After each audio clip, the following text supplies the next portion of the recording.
Okay, M Q M پہ اگر آ جائیں تو ایک ہم نے دیکھا کہ ٹینشن ہے کراچی میں، خاص طور پہ الزام لگایا انہوں نے آپ پر کہ 6 لوگ ان کے پیپلز پارٹی ہلاک ہو گئے. پیپلز پارٹی کے اوپر یہ الزام لگنا، پیپلز پارٹی کے الزام پہ یہ الزام لگ رہا ہے، میرے خیال میں پاکستان کے عوام نہیں مانیں گے.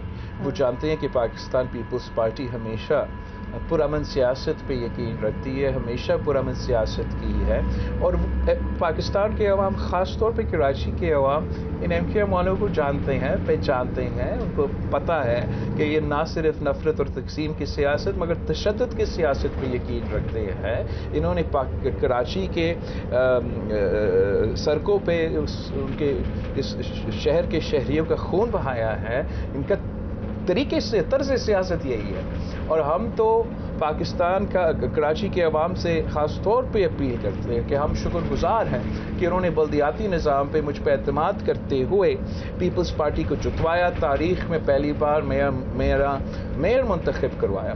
اب اپیل یہ ہے کہ 8 فروری کو جہاں تک ایم پی اے سیٹس ہے، جہاں ایم این اے کی سیٹس ہے، کہ اگر وہاں بھی پاکستان پیپلز پارٹی پہ اعتماد کرے، پیپلز پارٹی کو موقع دے، میرے نمائندے کو منتخب کروا دے، تو میرے لیے آسان ہوگا. جب میرا صوبائی حکومت بنتا ہے اور تاریخ میں پہلی بار میرے ہاتھ میں بلدیاتی نظام بھی ہوگا، تو میرے لیے بھی آسان ہوگا کہ میں کراچی کے ہر علاقے میں کام کر سکوں.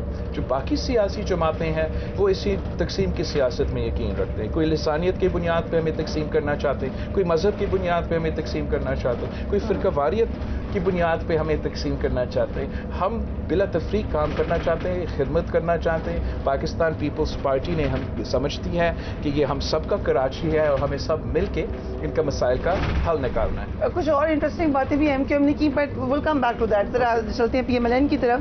آپ نے تنقید شروع کی اور بتایا کہ کہاں کا آپ سمجھتے ہیں کہ غلطی ہوئی. 18 مہینے کی گورنمنٹ میں بھی you were part of the cabinet. آپ نے کہا جو میرے پاس وزارتیں تھیں انہوں نے صحیح پرفارم کیا جو پیپلز پارٹی کے پاس تھیں. شہباز شریف صاحب نے کہا نفرت کی سیاست پہ بات پر کہ نفرتیں ختم کرنے سے پہلے سندھ میں موجود ذاتی جیلیں ختم کریں. ہمارے تو ذاتی جیلیں نہیں ہیں. I was wondering پتہ نہیں یہ کون سے میاں صاحب نے تو پورا پاکستان کی جیلیں ان کے ذاتی جیلیں میں تبدیل کر دیا ہے، اور اب ہم کو کہہ رہے ہیں کہ ہمارا کوئی ذاتی جیل موجود ہے. یہ حقیقت پہ مبنی نہیں ہے. سندھ میں جو وڈیرے اور جو وہ شاید لفظ استعمال نہیں کرنا چاہیے تھا، لیکن جو نون لیگ کے اتحادی ہے وہ اس قسم کی سیاست کرتے ہیں. پاکستان پیپلز پارٹی ہمیشہ اس مائنڈ سیٹ کے خلاف اب 3 نسلوں سے سیاست کرتی آ رہی ہے. تو ہمارا کوئی ذاتی جیل نہیں ہے. یہ شاید ان کا طریقے سیاست ہے، طرز سیاست ہے، میرا تو بالکل نہیں ہے. سو پی ایم ایل این کے ساتھ آپ کو اب یہ جو اختلاف ہے یہ آپ نے کا نفرت ختم کرنی ہے الیکشن تک ہی ہے، یا آپ کو لگتا ہے کہ ہو سکتا ہے پھر ایک کمبائنڈ کیبنٹ آ جائے؟ May be you will be foreign minister again in that cabinet. میرے لیے تو بہت مشکل ہوگا. جو کہ ہم نے پہلے جب ان کے ساتھ چلے تو ایک نیت کے ساتھ، ایک سوچ کے ساتھ چلے نا، کہ سب کہہ رہے تھے کہ پاکستان میں تاریخی معاشی بحران ہے، مہنگائی ہے، اس مہنگائی کو ہم نے کم کرنا ہے. خارجہ سطح پہ ہم آئسولیٹ ہو چکے ہیں. جمہوری آئینی بحران ہے، الیکٹورل ریفارم سمیت بہت ریفارمز کرنے کی ضرورت ہے.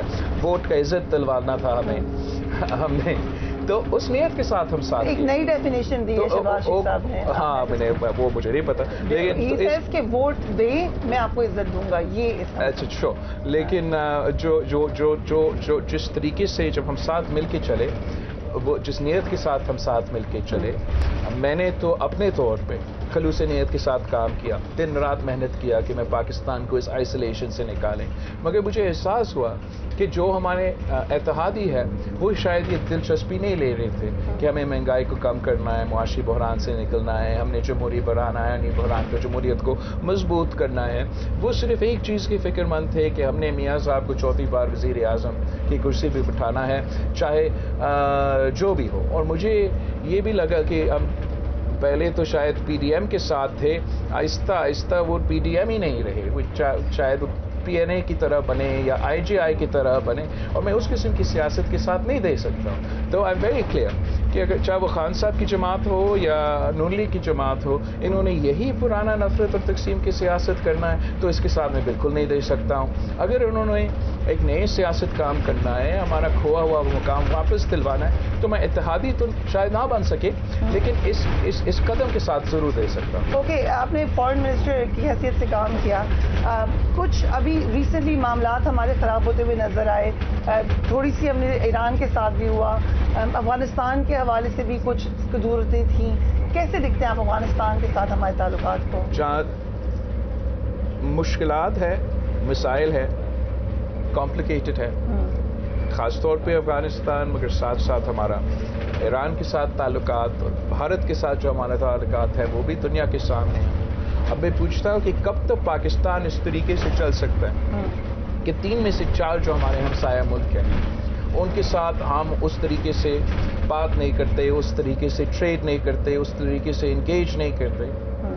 میں سمجھتا ہوں کہ ہمیں اپنے ریجن میں اپنے تعلقات کو بہتر کرنا چاہیے, کوشش کرنا چاہیے کہ تمام ہمسایہ ممالک کے ساتھ ہم انگیج کریں, اور جو اکنامک پراسپیرٹی اگر ہم مثبت طریقے سے انگیج کر کے اپنے مسائل حل کرتے ہیں اور ہمارا معاشی انگیجمنٹ افغانستان, ایران, بھارت کے ساتھ بھرتا ہے تو اس کا فائدہ نہ صرف پاکستان کے عوام, تمام جو ہمسایہ ملک ہیں ان کے عوام کو بھی, ہمارا پورا ریجن کو وہ فائدہ ہوگا. میں سمجھتا ہوں کہ چائنا پاکستان کوریڈور ایک بہت ہی کامیاب منصوبہ رہا ہے, مگر ہم کب تک صرف اوپر نیچے ٹریڈ کریں؟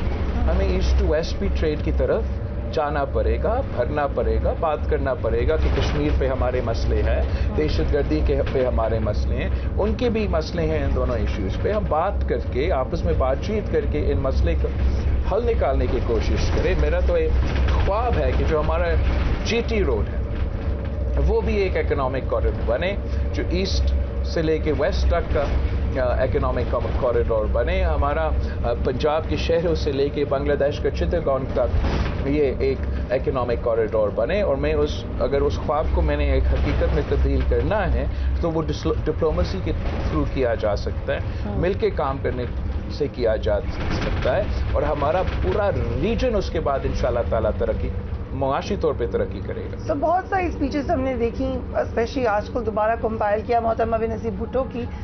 ہر الیکشن میں ان کو یقین ہوتا تھا کہ وہ جیت جائیں گی, بٹ ان کو فکر ہوتی تھی کہ یہ فری اینڈ فیئر نہیں ہوگا. ہم کچھ آگے بڑھیں یا آج بھی ہمیں اتنا ہی خدشہ ہے کہ فری اینڈ فیئر؟ جہاں تک ہمارا فری اینڈ فیئر الیکشنز کے کنسرنس ہیں, پاکستان پیپلز پارٹی تو جیسے آپ نے ذکر کی شہید محترمہ بینظیر بھٹو کے ٹائم سے ہمارا یہ کوشش رہا ہے کہ فری اینڈ فیئر الیکشنز ہو. جو بھی ریفارمز آئے ہیں بہتری کی طرف جو ہم کیے ہیں وہ بھی پیپلز پارٹی نے وہ ریفارمز انٹروڈیوس کیا, اور بات یہی ہے کہ ہمیں یقین ہے کہ صرف فری اینڈ فیئر الیکشنز ہو جائیں, لیول پلینگ فیلڈ مل جائے تو پاکستان پیپلز پارٹی ان الیکشنز میں بہتر پرفارم کر سکے. ابھی ہے اس وقت ابھی بھی شکایت ہے, جیسے ہر الیکشن میں شکایت ہوتے ہیں. میں چاہوں گا کہ اس الیکشن کے بعد تمام سیاسی جماعتیں آپس میں بیٹھے. اب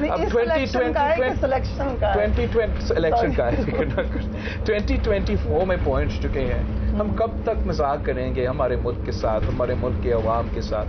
سیاسی جماعتوں کو آپس میں بیٹھ کے وہ رولز آف دا گیم طے کرنا چاہیے. آپ کرکٹ بھی کھیلتے ہو تو اس کرکٹ کی کھیل کے کوئی رولز ہوتے ہیں, ان رولز کے مطابق کھیلتے ہیں, ایک دوسرے سے ڈٹ کے مقابلے بھی کرتے ہیں, اور ایک اسپورٹسمین اسپرٹ بھی ہو جاتا ہے, جو جیتتا ہے جو ہارتا ہے وہ ایک دوسرے مانتے ہیں. ہمیں اسی اسپرٹ کو اپنے سیاست میں لے آنا پڑے گا, قائم کرنا پڑے گا. چاہے وہ اگر ہم یہ نہیں کرتے تو چاہے میاں صاحب بنے, چاہے خان صاحب بنے, چاہے ہم بنے وزیر اعظم, وہ ہم حکومت اس طریقے سے نہیں کر سکیں گے جس سے ہم عوام کو فائدہ پہنچا. جو رزلٹ آئے گا آپ ایکسیپٹ کریں گے؟